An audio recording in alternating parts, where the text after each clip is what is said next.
Welcome to our Restoring America channel, where we will show you a common person's approach to do-it-yourself repairs. Today we are working on a 2003 Ford F250 XLT 7.3 liter, and yes, she's a diesel. We are chasing down a brake fluid leak, and the symptoms that we have is a puddle of brake fluid underneath the truck, and the brake pedal goes to the floor whenever you try to use it. In fact, we had to use the emergency brake to get the truck located where it's at now. The brake lines on this truck are made out of steel. The truck is 20 years old and was in Wisconsin and Missouri for most of that time. Due to the freezing weather in those states, they use quite a bit of salt in the winter time. We are very pleased with the truck overall. It is a turbo diesel and there is no AdBlue needed.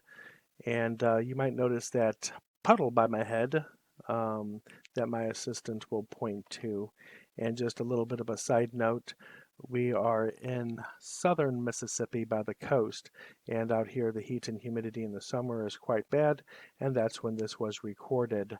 As you can see, I have no lift. I am simply using jack stands to support the truck. All I can do at this point is crawl around under it and look for some additional signs and symptoms. I am not really sure where the brake lines run at this point, but I did notice, interestingly enough, brake fluid all over the side of the fuel tank. The emergency brake line, as you can see, is on the outside of that frame, and that looks like it needs to be replaced at some point too. I do notice wet spots on the frame, so that could be brake fluid. And again, with the amount of rust on the truck, I'm not really surprised that a brake line blew.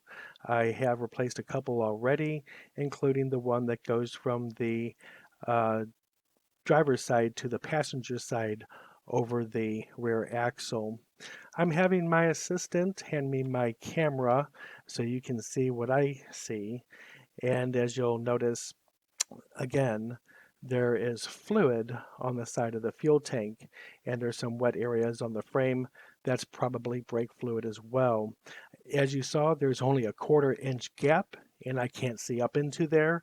And at this point, I am getting a little nervous since it now looks like I will need to drop the tank in order to further investigate this leak.